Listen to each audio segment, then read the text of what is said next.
बात करते हैं कैसे ऑपरेशन के बारे में, जिसके बारे में लाइक अक्सर बहुत चर्चे में था और अभी भी काफ़ी बातें उसके बारे में होती रहती है, 26/11 के बारे में।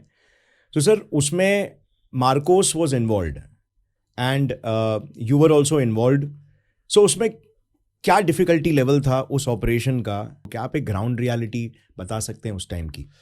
सो जो मार्कोस हैं उनका जो चार्ट ऑफ ड्यूटीज़ है उसमें एक ड्यूटी है which is called flushing out operations और एंटी होस्टेज रेस्क्यू ऑपरेशन और एंटी टेररिस्ट ऑपरेशन।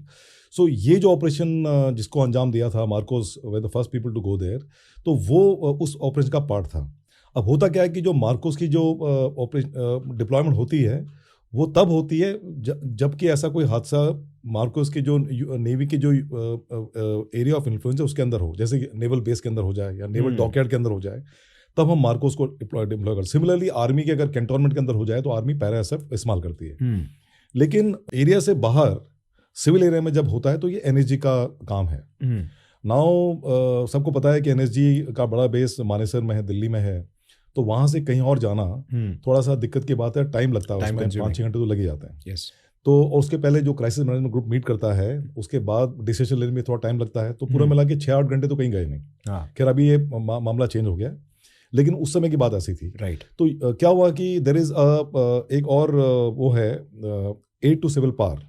अगर सिविल एडमिनिस्ट्रेशन ये फील करती है कि जो ये सिचुएशन डेवलप हुई है वो उनके कंट्रोल के बियॉन्ड है, तो वो आर्म फोर्सेस की मदद ले सकती है। राइट। इस के अंतर्गत उन्होंने भारतीय नौसेना के जो कमांड था वहाँ पे, flag officer commanding in chief western naval command, इसका हेडक्वार्टर बॉम्बे में, उनको अप्रोच किया। तो उन्होंने फिर डायरेक्टली नेवी को एक्टिवेट किया, प्लस वहाँ पे जो आर्मी के यूनिट थे वो सब एक्टिवेट हुए, और मरीन कमांडो बेस जो वहाँ से ज़्यादा दूर नहीं है, करीबन 1 घंटे के रास्ते में है, उनको भी एक्टिवेट किया। हर मार्को यूनिट जैसे आर्मी यूनिट होती है वहाँ पे उनके पास क्विक रिएक्शन टीम होती है, तो उसकी नफरी होती है करीबन 20-30।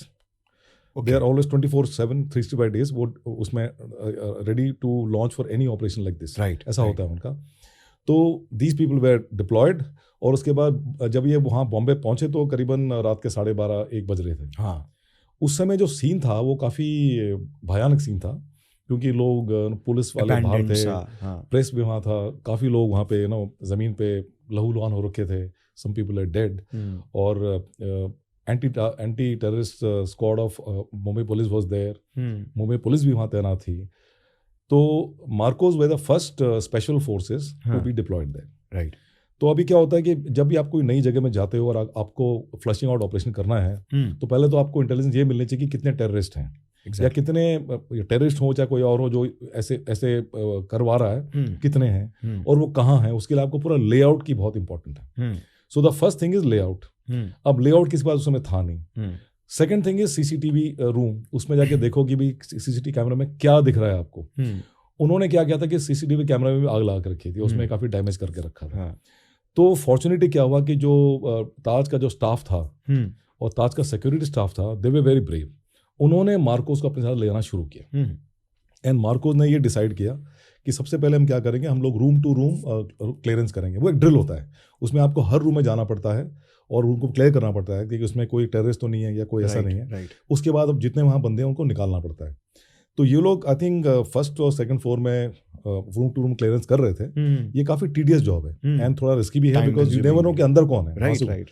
तो वहाँ पे एक बहुत बड़ा कन्वेंशन हॉल था, उसके ऑपोजिट एक बहुत बड़ी पार्टी रूम था, और वहाँ पे पार्टी चल रही थी। उसमें बड़े बड़े दिग्गज लोग थे, नेता भी थे, मुंबई महाराष्ट्र गवर्नमेंट के नेता थे, plus big industrialist and other foreign dignitaries. तो ये सब थे वहाँ पे। वो वहाँ पे पार्टी हो रही हुई उनकी, बिकॉज 5 स्टार में तो जनरली ऐसा होता है। एंड इन्होंने क्या किया, ये कन्वेंशन हॉल में जैसे ही इन्होंने एंटर किया तो ड्रिल होता है कि मार्कोस कैसे आते हैं कि बड़ी पैर में ऑपरेट करते हैं। तो first there is a point man, he gets inside, then he is given cover by the other people जो बाकी जो के साथी वो बाहर रहते हैं। तो जैसे ही इन्होंने अंदर घुसे तो जो कॉरिडोर था उसमें लाइट थी, और जैसे ही दरवाजा खोला तो उसके अंदर वो डिम था। तो उनका जो नाइट विजन मोनोकुलर था उसको लगाते हुए टाइम लगता है, प्लस ऑकुलर विजन को लेने में it takes about couple of seconds. इससे पहले क्या हुआ कि उन्होंने एक AK-47 की कॉकिंग की आवाज़ सुनी, और मार्कोस के पास जो वेपन था वो था MP5 machine pistol 5, which is meant for close quarter combat. Okay. तो इनको मालूम पड़ गया कुछ ना कुछ तो है, अंधेरे रूम में कहीं ना कहीं तो कुछ है। और before they could even orient themselves, वहाँ से volley of fire came. Okay. और हमारे जो पहला जो बंदा था वहाँ पे, उसके लगा, एंड जब उसको लगा तो ही फेल डाउन। तो ड्रिल ये होता है कि when he falls down, his body has to either pull him out और it is rush out and not allow the other people to come inside. Otherwise क्या होता है कि उनको भी फिर वो प्रॉब्लम हो सकती है। राइट। और तो वो बाहर निकल गया, and then they wanted to again rush inside.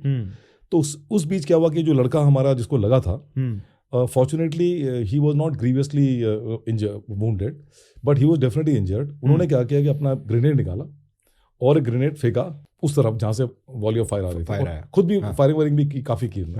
तो वो ग्रेनेड फटा नहीं। अब वो ग्रेनेड फटा नहीं, और हुआ क्या कि जो 3-4 बंदे जो वहाँ थे, उस समय तो उनको पता नहीं था, वो वहाँ से भागे, और एक बंदा वहाँ से आया, उसने भी एक चाइनीज ग्रेनेड फेंका, और उसका पार्शियल एक्सप्लोजन हुआ। तब तक और मार्को अंदर घुस चुके थे, and it was the first time fire fight between that side and Marcos हुआ। जब उसके बाद वो लोग वहाँ से निकल गए, फिर मार्कोस ने पूरा ढूंढा अंदर, तो उनको कुछ बैग मिला, कम्युनिकेशन सेट मिला, तब मालूम पड़ा कि ये तो पाकिस्तान स्पॉन्सर्ड टेररिज्म है। उससे पहले मेरे ख्याल से किसी को ये खबर भी नहीं थी कि ये टेररिस्ट हैं, या ये वो डी गैंग और गावली गैंग के बीच में कोई ऐसा चल रहा है। सो वो था। उसके बाद फिर क्या हुआ कि this people run away from there. अब मेरे ओपिनियन से क्या था कि जिन्होंने पूरी प्लानिंग की थी, उनको पता था कि भाई एनर्जी आने में टाइम लेगा, और दीज पीपल वेट, उनको बोला गया था कि जितने को मार सकते हैं मारो, खासकर फॉरेनर्स को उनको मारो, और वो उसको अंजाम दे रहे थे। राइट। लेकिन जैसे ही उन्होंने किसी स्पेशल फोर्स से मुठभेड़ हुई, तो शायद वो डर गए, और उनका जो टाइमलाइंस होगा ना, जो उनकी पूरी प्लान्ड एक्टिविटी होगी, दैट वेंट इन डिसअरे। और हुआ क्या कि the hunters became the hunted. उसके बाद किलिंग बहुत कम हो गई, और वो अपनी जान बचाने के लिए भागे। राइट। सो ये सबसे बड़ा कंट्रीब्यूशन मेरे ख्याल से मार्कोस का था। राइट। क्योंकि क्या होता है कि ऐसी कोई सिचुएशन में सबसे पहले अगर आप you are able to contain the situation, तो फिर सिचुएशन बिगड़ने से बच जाता है। कोलैटरल डैमेज कम होते हैं, प्लस अदरवाइज अगर ऐसा नहीं होता तो ये जो जितने उन्होंने मारे थे ना, उसके दुगना तिगना फिगर में वो मार सकते थे। उसके बाद वो तो उनका इंटेंशन ये था कि सबको मारना है, एंड उसके बाद जो भी उनका प्लान था, लेकिन उसके बाद वो यहाँ से वहाँ भागना शुरू किए।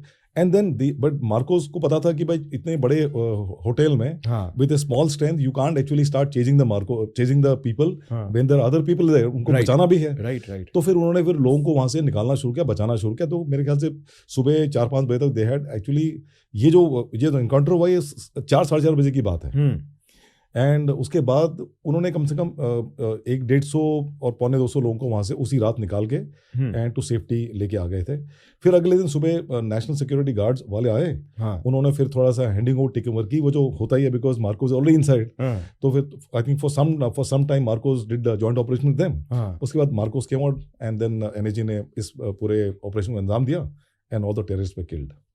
सो this was about the 26 operation in which is already in the media, and this is the fact.